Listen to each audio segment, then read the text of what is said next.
and kind of lay out the evening a bit. We're going to attempt to follow the outline, I guess, that's up on As You Learn in terms of where we're supposed to be tonight.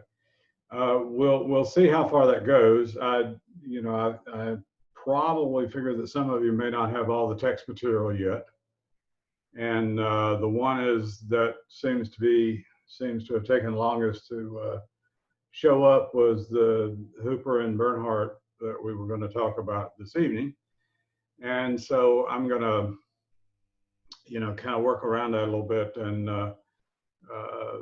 talk about a little bit more about capacity building, which is a concept that they talk about. And we'll basically mention the modes of leadership that come out of their work. I'm just going to pull up about page 1 of the text going into the first part to give you sort of a something that we can talk a little bit from. The other thing that we need to do is to pull the groups together, and I've had to a couple of groups have not a couple of groups, but a couple of groups of people have asked, if they could continue to work with the same folks they worked with last time. And that doesn't bother me as much as, why, what's the purpose of doing that? So one of the things I'm going to ask the folks to do, if you want to put a group together with, more than the 3 or so random people that I had thought about doing. I mean, if you want to, 5 is the outside, but, we'll end up with, probably 3 groups as opposed to whatever it was going to be, 4 groups. So that's no big deal in a class this size, but it does, I do want to kind of use it as a kind of a lesson point for putting groups together that actually accomplish things and actually, as Hooper and Bernhardt talk about, build capacity for leadership. And so the thing that I'm going to ask the groups to do is first, as their first sort of shared project, if you have a group you want to try to work with, is that I need to know what does each group member bring to the party. And one of the real issues in kind of organizing school improvements and organizing strategic models for incorporating strategic planning into school improvement is you have to realize that a group member has to have one of 2, if not both, particular functions. And one is the ability to represent a particular segment of a context. What is it about that particular school, and what is it about that particular individual's representation of a segment, and in most cases, hopefully, and or to be able to bring some unique insight or skill to the table. And those are always kind of kind of where we have to go with in terms of organizing groups. If you want groups to be functional and transformative, and otherwise they're, it's just a group of folks you like to work with because you like to work with that group. Well, okay, explain that to me. I mean, what is it about the representation they bring to the table, or what is it about the unique skill or unique perspective they bring to the table? And it could be any sorts of things. I'm not going to give you a laundry list and let you just check off which ones. I really want this to be, sort of the first group notion, and we'll organize groups off of that. But it is to make you think about the purpose of working, of building a committee or building a group or building a subset of folks that are tuned to work on a particular problem. And I'll kind of give you an example. I know some of you don't necessarily like all my examples, but I'll give you an example anyhow. The capacity that I always bring to the table that seems to put me in a lot of different groups and sort of committees and task force and things like that is my ability to look at data and make some sense out of it for folks, not only the quantitative side of things, but also the qualitative side. And so I get called into a lot of places because I have that, a capacity that I've built over the years to do that. Sometimes I get called in, because, I have done this for a long time, or I've been in leadership positions in post-secondary settings for a long time. And you kind of, you carry a certain, cachet of that along with you. And so it becomes one of those issues where what would I bring to the table? Okay, what will you bring to the table that will be unique to that group? And what do you, in terms of representation and or skill? Just a little one-pager from the group as to why that's a good thing to do, and we'll get the groups organized.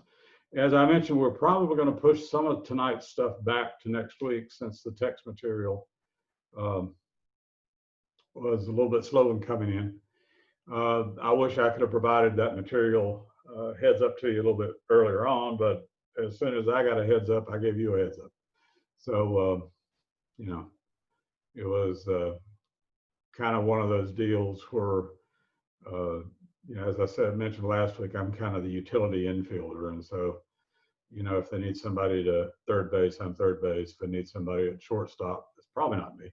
But, if they need somebody someplace, that's where I go. And so my semester schedules sometimes work out that way, where I found that, pretty close to the timeline, what I'm going to be doing. So, it's not an apology. It's just the way these things work these days. But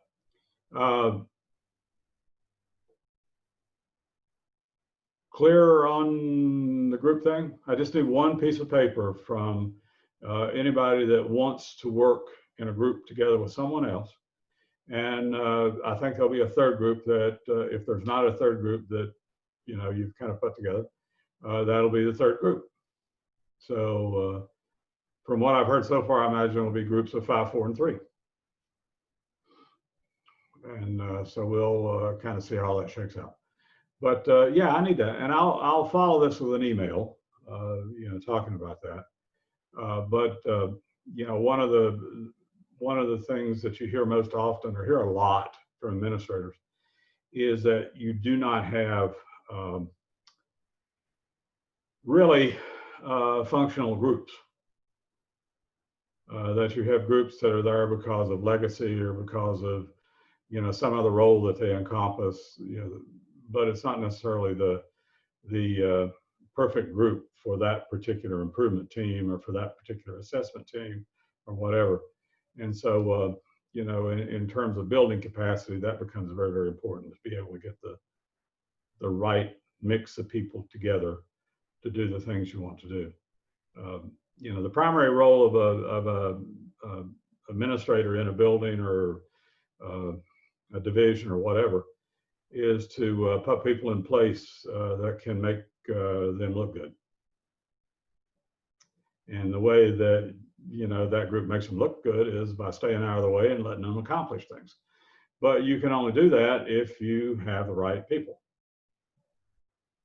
And so they can make you look really bad or they can make you look really good.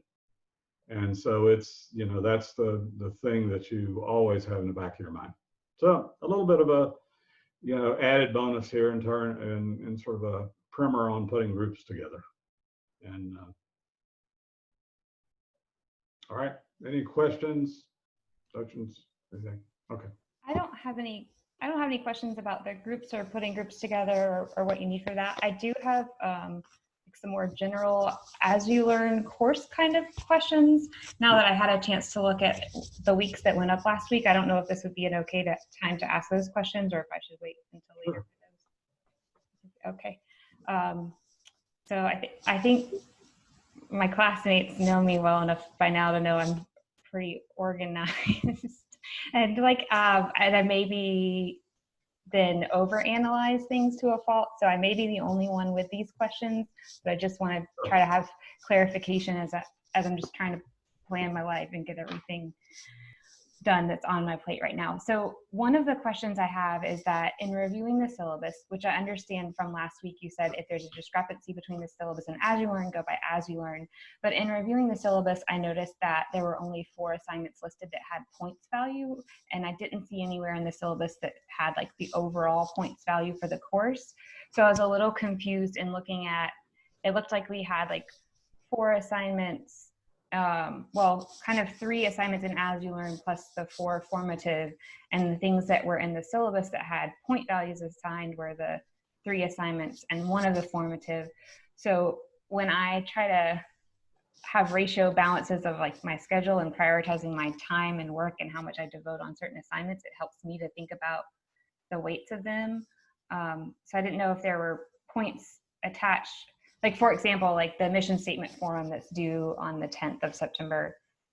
Yeah. I didn't see anything attached for that. Yeah, and that's a checkoff. That's, you know, you have to kind of think of that as a precursor or a prerequisite for other assignments coming. And so, you know, well, let me kind of, I don't know, this doesn't really resonate with, you know, everybody and all that. And I certainly understand that, but it, you know, it is kind of not just pulling out thin air. I do follow a kind of a model that was built, or the research on it was laid a long time ago by Bloom and Black, after Benjamin Bloom kind of got out of the whole thing of talking about learning models and all. He got into the notion of thinking about assessment practices along with learning models. And he and Black became very strong proponents, and kind of set the stage for a lot of research that came after that on what they refer to as mastery learning. And mastery learning is not what we currently refer to as mastery learning, and maybe that's the point that I don't kind of make real clear most of the time. You know, the sum total of a course is the ability for folks within that course to have an additional capacity at the end of the course to do something they hadn't done before, do something better than they had done it before, or with more clarity or more breadth or whatever. And so, you know, there's always that end piece. And that end piece is the important piece. Coming at it on another direction, and this is a combination of some different influences, is the stuff done by Renata Kane and some different people on brain theory. And one of the key outcomes of that, although some of that has been kind of cast aside a little bit, but most of it has been confirmed by, you know, cognitive research in the last 10 or 15 years, is that the greatest inhibitor to students reaching expectations is their own selves, and their own selves, that movement or that defense mechanism that kicks in because they see grades in a form of punishment and not as a form of completion, and it requires them to be perfect from the get-go. And there is no perfect from the get-go. There is no perfect period, but there is certainly no perfect from the get-go. And so you don't know all you're going to know about something as you go through a course. You go through, you learn, you're going to get the most out of it at the end of the course. Now, and there's a third piece that I kind of won't get into at this time, but it's, you know, there are a lot of influences that kind of come together in my head over the years in terms of what courses need to look like. And one is to remove punishment, so there's no, you know, there's no detriment to redoing things or trying a second time or whatever. That you know, the important thing is the performance-based outcome of that. You know, what do you know? I mean, what skill do you have? What can you do at the end? And so I think students have, and it's my fault because I don't lay that out, and I don't lay the research out, and I don't lay all that stuff out. But yeah, I figure that's not something you're terribly interested in. I'll be glad to pull that, show you a few versions of that if you want me to. But what that means is the way that I deal with a course is a whole lot looser than courses normally are structured. Now, lately there have been other issues in terms of the, you know, the world going to hell and, you know, all that sort of stuff. But you know, now that we kind of know, hopefully know where the depths of that are, and we can kind of begin to build out back up the scale eventually. You know, I'll attempt to do a little bit better job in explaining that to you as we go along. But in the short term, what I will do is I will go back and I'll attach points to everything, just so you can have that as a notion of weight of what's important. Now, don't try to think percentages. I'm going to take that out of the syllabus. I don't know. I left it in the syllabus that had been prepared by the program, but I'm going to take that out. But I will put in kind of a scaling in there so you know the weight of things. And there is a rubric on the final project, and you know that becomes kind of the sense of things. Now, since that approach is very formative, and this is another area that I haven't been doing really well in the last couple of semesters, is feedback. Though, you know, I know that my notion of feedback is quite different than some of your notions of feedback. So I'll try to do a better job with that too. But, you know, that in order to have sort of this mastery model, you have to have the ability to build on your mistakes. And so things you've forgotten are not left out, or, you know, things like that. I need to point those out so that, you know, as we build up in the next iteration, you know, those things are dealt with. So I know you didn't want that big, long explanation, but, you know, that's kind of where I've been for the last, I don't know, 30 years or so. And, you know, it is a common sort of approach in higher ed in areas that are maybe a little bit less step driven. You know, we always think of education, we think of the 6 steps to this and the 7 steps to that. God, that one guy is making a fortune off of the 7 steps to everything. And, you know, unfortunately, those are nice and neat, and they have a certain ring to them. They just don't work. They just drop, they don't work. And so, you know, more power to them if they can make money doing that. I mean, I don't want to crush our entrepreneurship spirit and the capitalist way of doing business, but there is no 6 steps or 7 steps. And you put a whole bunch of skills and experiences together, and that's the way you build capacity. And if you got the right perceptions to start with, if your motivations are that you want to help kids and you want to, you know, improve the knowledge of how to help kids, and you want to improve the teachers of how to help kids, then, you know, everything else will come to place if you've got that perception. You can't, you know, in some sense, I think people are born teachers. And I don't mean that in terms of having all the skill sets. I mean that in terms of having the right perceptions about kids and about what's important in schools. So I'll get off my soapbox. Feel free, take your shots. I'm good. I'm healthy. I'm, you know. Thanks. I appreciate that a lot. I think, like, for me, to use your phrase, since the world went to hell, I think I just am struggling a little bit more than even usual with prioritizing my work life and internship life and course life. And so whether it's points or whether it's even more of some guidance of a general sense of helping to prioritize or weight the things, I tend to use grades as a way to weight it in my mind. So whether it's points or not points, I appreciate you helping provide us some guidance about how to balance or weight these. You don't want to take part in my seminar on grading because I kind of pretty much trash everything. But because I do think we create these very punitive, competitive environments in schools when we don't need to. I mean, we started doing all that because of the Carnegie Commissions. And why did the Carnegie Commissions do that? Because they thought for the next 100 years they were going to need very subservient workers.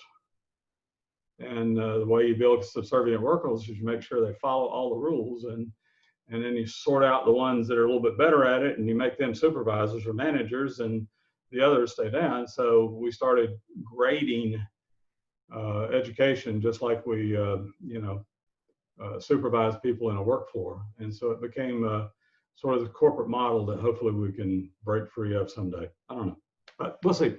One thing about chaos, it does create the opportunity to make changes. I hear that. Yeah, and this is that time, I think. Sure. Yeah. And thinking about, I have a couple more questions kind of along these same lines. The rubric for the reflection on theories on leadership, I didn't see a rubric in As You Learn, but you could have posted it since Sunday. That's the one that's due next week. Yeah, and there is a, give me just a second here.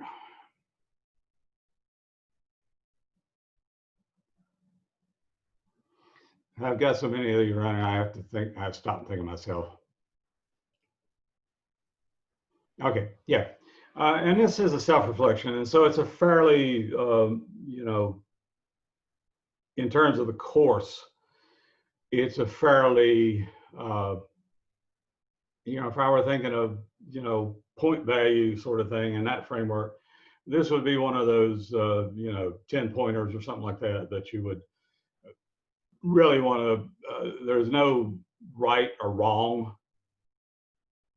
There is whatever you have, and the reason you do little reflective pieces like this is you want to make sure people have read things. And you want to make sure they've paid attention to, kind of the readings and things like that. And that's sort of out of the higher ed model. This is what you do to make sure people have read things, is you give them self-reflective pieces, and you think that self-reflection along with the reading, along with a little bit of the discussion I'll have here tonight, will allow you enough information to understand the characteristics of these different modes. And, this idea of capacity building. And that's why I want to cover just a little bit about the capacity building. And then some reflective thoughts about how do you think this, what's the contrast here? What's the support here in your mind as to where you are right now in terms of leadership? And remember, nobody ever goes perfect. Perfect's one of those, things we throw around, and particular political leaders throw them around a whole lot more, but, there is no perfect. And so we have to kind of understand that everything has some fudge to it, so to speak. I'm not looking for 3 pages most of the time on these things anyhow. I just know that some of you I still need to break some of you of the habit of writing everything you know about something, and I'm supposed to pick out the meaningful parts that I want to read. I want you to be concise, because one thing that is true about leadership also is that you don't have time to dwell on a lot of stuff sometimes, and so you need things to come to you in as concise a manner as you can, and not in the big, very verbose, heavy narrative sort of forms. Yeah, okay. But this would be one of the sort of a minor thing. It's a 10-pointer, but it also comes together if you look at the last reflective leader. It also has you kind of look at the team and what you've learned from the team. So these two pieces are really more about setting the stage for what are some of the essential elements of the course, and those are leadership modes. I mean, we're going to spend a lot of time with that concept as we go along, because this book of Hooper and Bernhardt is really a got to have in your bookshelf, because they do as good a job with talking about leadership in educational settings and transformational leadership as anybody you'll find out there. And all their stuff is research based, and that's a good place to be too. So is the initial self-assessment that's referenced in that modes of leadership that's due a week from Monday, that initial self-assessment is the one that we did for the reading for this week that's just on the instructional mode, or is there a different? Yeah, the other, we're not going to talk about, I see what you're asking. The reflective leader, I mean, we're going to define those three modes. We're not really going to go through them, because there are some folks here that just haven't gotten a text or just not getting a text, and I want you to give you plenty of time to read those things. But the piece that's due on the 7th, I'm really just trying to get your thoughts on these three modes, and kind of where you think you might fit in, and what do you need to know more about them, that sort of stuff.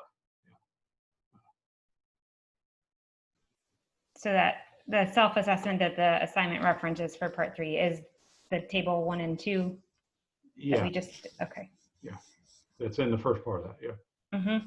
Last question, and then everybody else, or somebody else could jump in, and I'll save this one for later.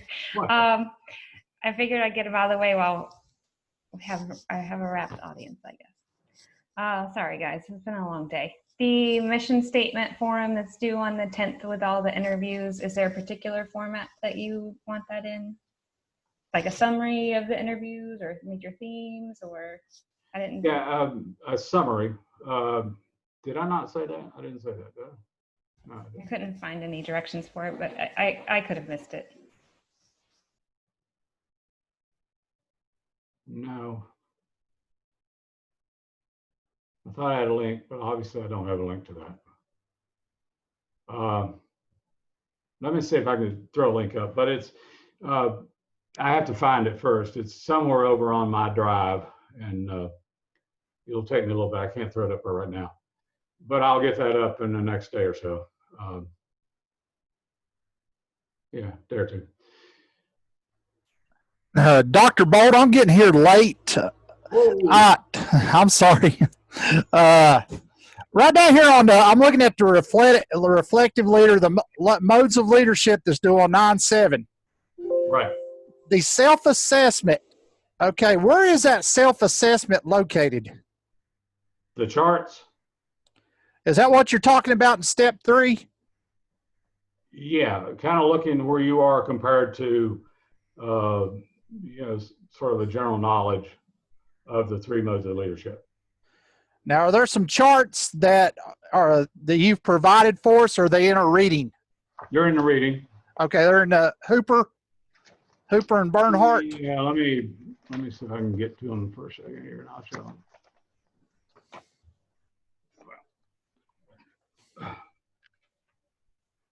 There's also a website, James, like that particular book has a website, so you could go and you can Yeah. download all the PDFs for the website. Like if you're renting a book or you don't want to write in your book, and I'll pull that up and throw that in the chat.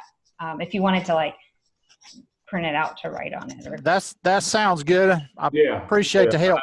I'm sorry, I didn't mention that, but I thought. James, I sent that to you today via Paul. Paul shared it with us, and I forwarded it to Oh, did you? you. Yeah. And I just got check it from email, Alexis, so your we're all school just email. paying it forward. Yeah, Paul was good enough to give it to me, so. we Oh, just- okay. I hadn't looked at my email yet. I'm sorry to interrupt. Cool. You're fine, James. You're good. That's a good question.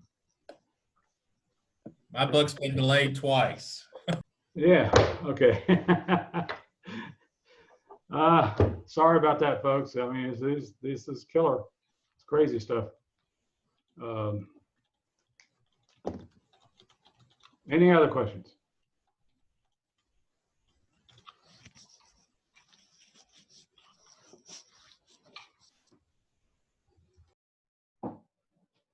Okay. I do have one thing. Alexa, will you go ahead and put that in the chat because I didn't get an email. So Okay. thank you.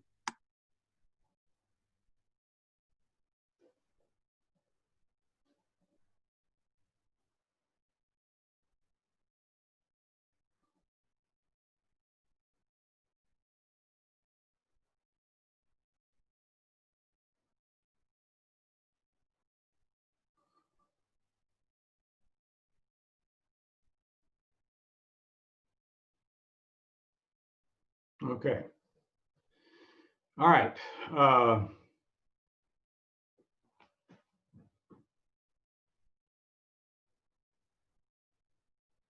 We good?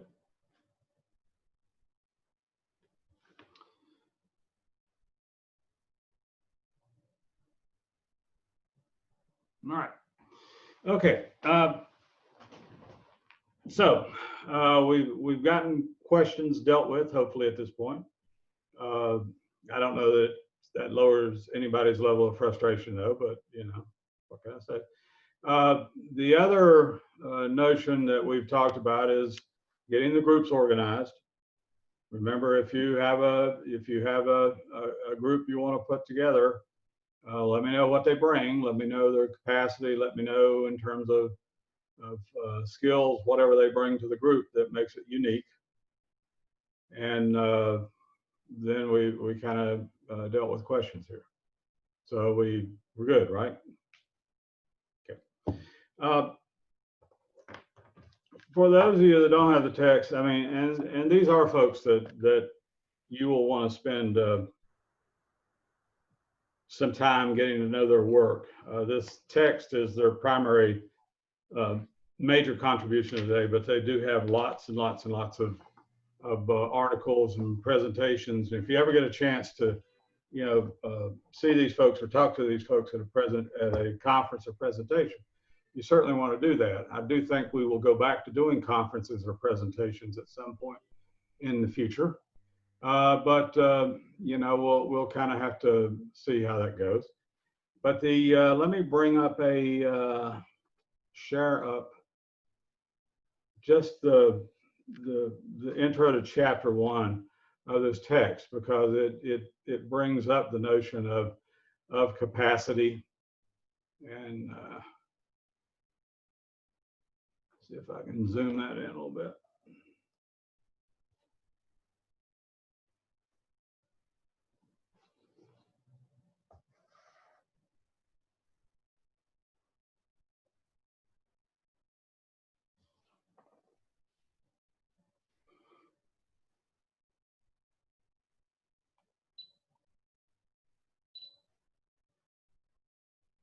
Okay. All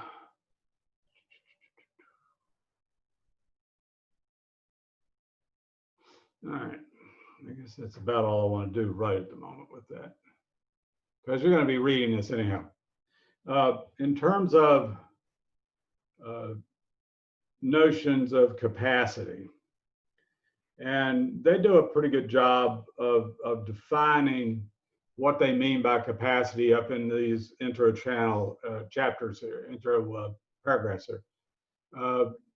And making the point, as it is important to make, that capacity is not just an individual notion, but it's a group notion. That, you know, if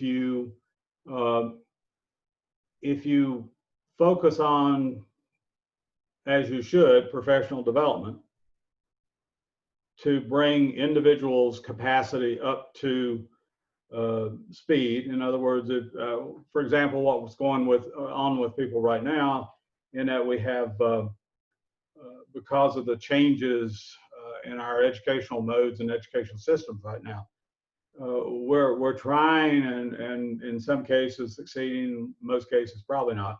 We're trying to bring individuals' capacity up to the point where they can, one, deal with the technology, and two, deal with the new pedagogy. And we don't, you know, as I said, in some places we're doing pretty well with that, other places not so well. And some of that's tied to, you know, the context of the place itself, you know, the status of the technology, you know, lots of things. But what you would want to do is you would want to bring each individual instructor and each individual staff member and each individual administrator up to speed with their own individual capacity in these new arenas, and not just, you know, holding place until this is over and we go back into the classroom and, you know, lecture for 50 minutes again. And so we have to kind of figure out not only how you bring up individual capacities, but you also have to bring up the group capacity. What is it about this group of people, this group of individuals, that adds to the capacity for this school or this organization or this division to be able to handle things that come at you, but also to be able to think forward into the future and how can we transform the future? Now, both of those elements are essential to building capacity, not only the individual, but also the group. And so when you think about strategic planning and when you think about developing strategies, you have to think about both kinds of a strategic model that's woven together so that you have the, you know, the pieces in place to build individual capacities, not only of the people that are there right now, but the people that walk in the door next year and the year after. I mean, how do you build capacity in the future? Well, you plan for it, or you hire for it. If you have the opportunity, you hire for it. But you know, if you don't build the group capacity at the same time you're building individual capacity, then you have very little chance of building sort of this transformative culture in a school.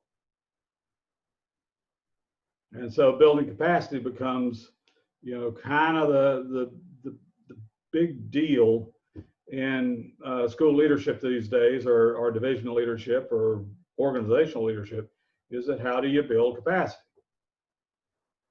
And in what ways, you know, what types of capacity do you build? What kind of leadership model does it take to build capacity?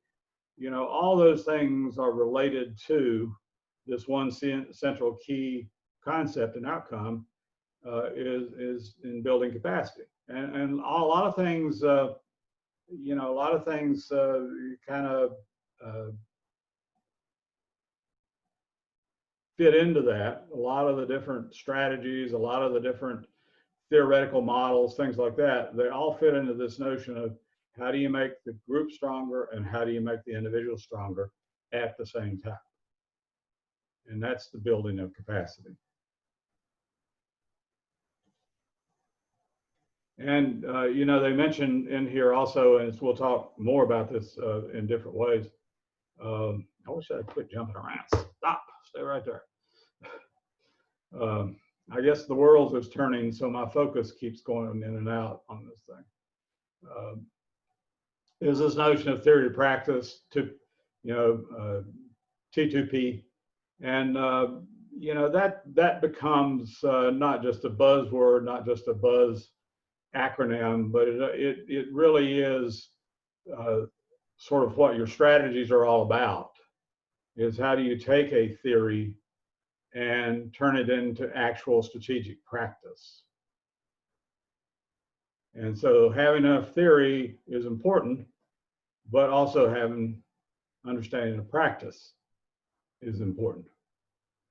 And so I won't read you some of their comments about that, but because I think you need to, you know, read through those to get a little bit more information in terms of responding to this thing on the 7th. You need to know what you think you know. Any questions about capacity? I mean, you always know you can jump in and interrupt anytime you want to. I mean, it's not like I have a train of thought that I'm following. There's a whole railroad yard in here, so, you know, sometimes it's a little. Okay. All right. Leadership modes. I'll just mention these. And these are not theories, and these are not models. And we'll talk about what a theory is here in a minute. These are modes. These are responses to the stimulus that are thrown your way. Maybe another way of talking about it. And the three that they like to talk about, and you will see other authors that will do more than these three, but these three are kind of consistent with a lot of the research on management and research on kind of how you transform institutions of any sort. And so there is some consistency here, but these are specifically related by these authors to education. And so the three modes for building capacity are instructional leadership, adaptive leadership, and transformational leadership. And you might think of these as kind of the going from, let's keep the building going. Let's make sure we don't blow up today. And you know, that's more of an instructional leadership model or mode. And then there's an adaptive leadership mode that we talk about adapting to changes and stimulus, changes of context, changes of resources.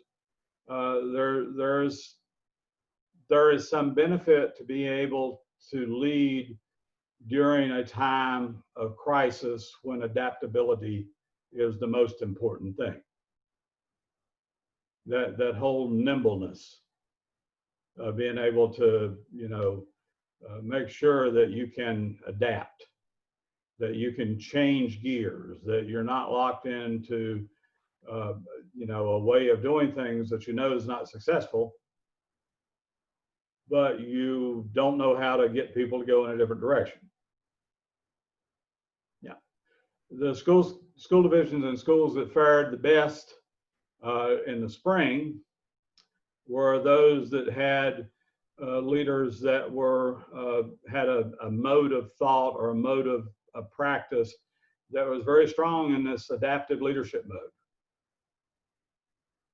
because they had to move quickly and they had to make changes suddenly, and they, you know, at most they had a week to work with, you know, between the time that schools were shut down and when we switched over to virtual. And so adaptive leadership is very important in terms of you know, times of crisis, times of chaos, times of upheaval, all those sorts of things. And then the third type of leadership is really what you hope to be seeing right now, or not type of leadership, mode of leadership you hope to be seeing right now, is individuals that are strong in sort of transformative leadership, because they'll be trying to make changes to the organization, changes to the model, changes to the way we look at capacity that can accommodate the future that we do not know yet. Now, I think some of us are beginning to get a glimmer of what that future might look like.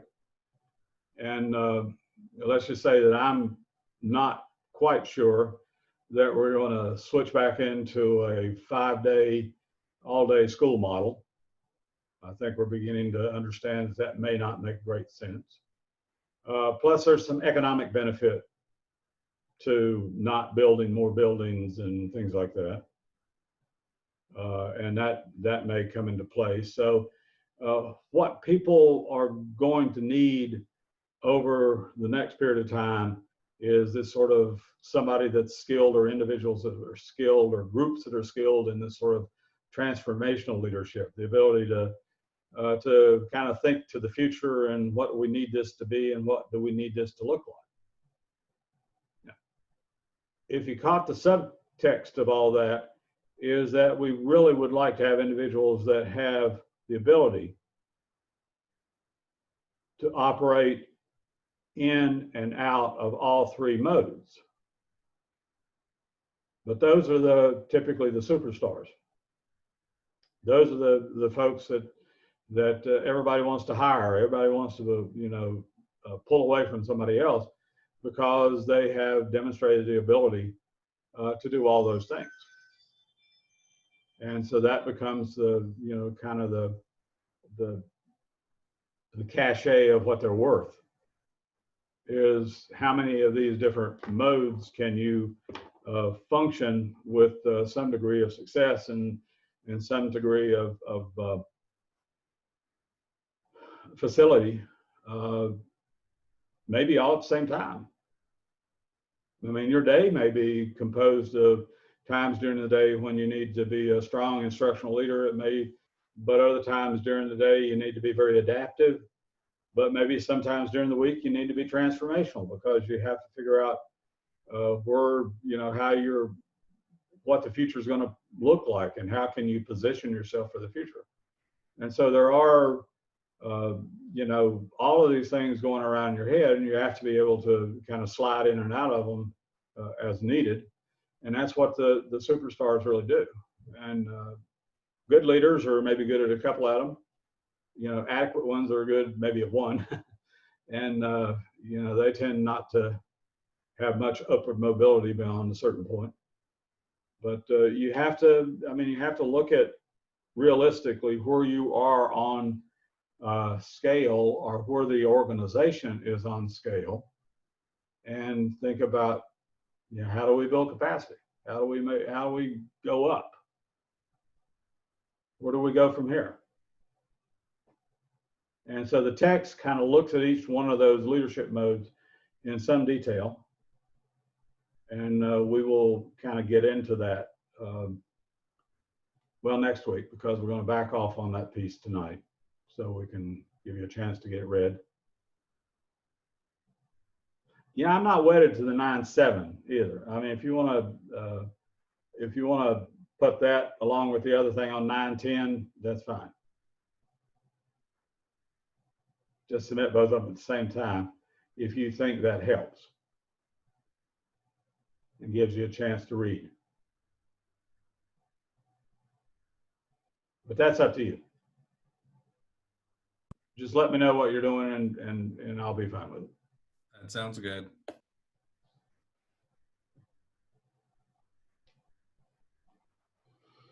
So I'm not gonna spoil the fun for you in reading this material, because it is, I think it is kind of an important piece to your professional development, to be able to sort of meta-analyze, or excuse me, not meta-analyze, sort of micro-analyze and macro-analyze your leadership potential.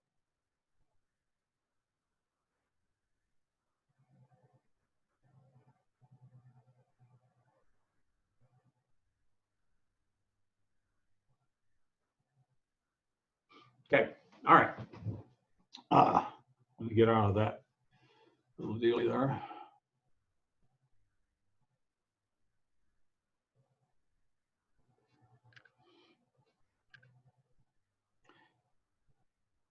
why don't we take a really brief break, say 9 minutes. And at 7 o'clock, we'll tune back in and we'll kind of begin looking at theories of leadership a little bit. We're not going to dwell on those. That's something to do for, you know, a management class, but we'll do enough so that we can kind of begin to make the crosswalk between leadership modes and theories of leadership, because they do kind of cross each other at various points. And, you know, so that's why I say the folks that are good at all three modes are really special. And so we have to think about those people in a different light. But okay, let's take 9 minutes. We'll come back and deal with it. And I'll cut off the first recording here and start a new one. Okay.